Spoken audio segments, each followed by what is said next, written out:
بسم اللہ الرحمن الرحیم۔ آج کے اس قرآنی واقعے میں اس پتھر کا ذکر ہے جو ہمیشہ حضرت موسیٰ علیہ السلام کے جھولے میں رہتا تھا۔ یہ پتھر 1 ہاتھ لمبا 1 ہاتھ چوڑا چوکور پتھر تھا۔ اس مبارک پتھر کے ذریعے حضرت موسیٰ علیہ السلام کے 2 معجزات کا ظہور ہوا جن کا تذکرہ قرآن مجید میں بھی ہوا ہے۔ اس پتھر کا پہلا عجیب کارنامہ جو در حقیقت حضرت موسیٰ علیہ السلام کا معجزہ تھا، وہ اس پتھر کی دانش مندانہ یعنی عقل مندوں کی طرح لمبی دوڑ ہے، اور یہی معجزہ اس پتھر کے ملنے کی تاریخ یعنی ہسٹری ہے۔ اس کی ڈیٹیل میں واقعہ یہ ہے کہ بنی اسرائیل کا یہ عام دستور تھا کہ وہ بالکل ننگے بدن ہو کر مجمع عام میں غسل کیا کرتے تھے، مگر حضرت موسیٰ علیہ السلام باوجود اس کے اسی قوم کے ایک فرد تھے اور اسی ماحول میں پلے بڑھے تھے، لیکن خداوند قدوس نے ان کو نبوت و رسالت کی عظمتوں سے سرفراز فرمایا تھا، اس لیے آپ کی عصمت نبوت بھلا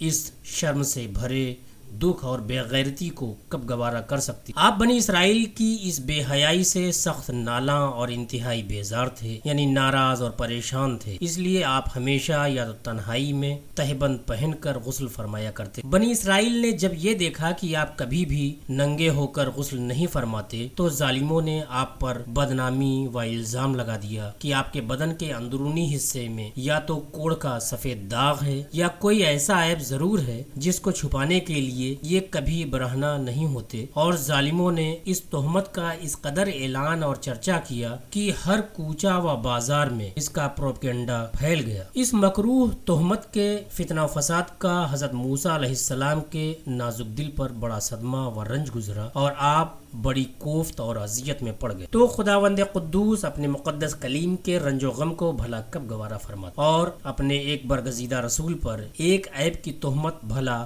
خالق عالم کو کب اور کیوں کر اور کس طرح پسند ہو سکتی تھی۔ ارحم الراحمین نے آپ کی برات اور بے عیبی ظاہر کر دینے کا ایک ایسا ذریعہ پیدا فرما دیا کہ ایک جھٹکے میں بنی اسرائیل کے پروپگنڈوں اور ان کے شکوک و شبہات کے بادل چھٹ گئے، اور آپ کی برات اور بے عیبی کا سورج آفتاب عالم تاب سے زیادہ روشن و آشکارا ہو گیا۔ اور وہ یوں ہوا کہ ایک دن آپ پہاڑوں کے دامنوں میں چھپے ہوئے ایک چشمہ پر غسل کے لیے تشریف لے گئے، اور یہ دیکھ کر کہ یہاں دور دور تک کسی انسان کا نام و نشان نہیں ہے، آپ اپنے تمام کپڑوں کو ایک پتھر پر رکھ کر اور بالکل برہنہ بدن ہو کر غسل فرمانے لگے۔ غسل کے بعد جب آپ لباس پہننے کے لیے پتھر کے پاس پہنچے تو کیا دیکھا کہ وہ پتھر آپ کے کپڑوں کو لیے ہوئے سرپٹ بھاگا چلا جا رہا ہے۔ یہ دیکھ کر حضرت موسیٰ علیہ السلام بھی اس پتھر کے پیچھے پیچھے دوڑنے لگے اور کہنے لگے کہ اے پتھر میرا کپڑا، اے پتھر میرا کپڑا، مگر یہ پتھر برابر بھاگتا رہا، یہاں تک کہ شہر کی بڑی بڑی سڑکوں سے گزرتا ہوا گلی کوچوں میں پہنچ گیا، اور آپ بھی برہنہ بدن ہونے کی حالت میں برابر پتھر کو دوڑاتے چلے گئے۔ اس طرح بنی اسرائیل کے ہر چھوٹے بڑے نے اپنی آنکھوں سے دیکھ لیا کہ سر سے پاؤں تک آپ کے مقدس بدن میں کہیں بھی کوئی بھی عیب نہیں ہے، بلکہ آپ کے جسم اقدس کا ہر حصہ حسن و جمال میں اس قدر نقطۂ کمال کو پہنچا ہوا ہے کہ عام انسانوں میں اس کی مثال تقریباً محال ہے۔ چنانچہ بنی اسرائیل کے ہر فرد کی زبان پر یہی جملہ تھا کہ خدا کی قسم موسیٰ بالکل ہی بے عیب ہیں۔ جب یہ پتھر پوری طرح حضرت موسیٰ علیہ السلام کی برات کا اعلان کر چکا تو خود بخود ٹھہر گیا۔ آپ نے جلدی سے اپنا لباس پہن لیا اور اس پتھر کو اٹھا کر اپنے جھولے میں رکھ لیا۔ اللہ تعالیٰ نے اس واقعے کا ذکر قرآن مجید میں اس طرح بیان فرمایا ہے کہ اے ایمان والو، ان جیسے نہ ہونا جنہوں نے موسیٰ کو ستایا تو اللہ نے اسے بری فرما دیا اس بات سے جو انہوں نے کہی، اور موسیٰ اللہ کے ہاں آبرو والا ہے۔ دوسرا معجزہ میدان طے میں اسی پتھر پر حضرت موسیٰ علیہ السلام نے اپنا عصا مارا تھا تو اس میں سے 12 چشمے جاری ہو گئے تھے، اور جس کے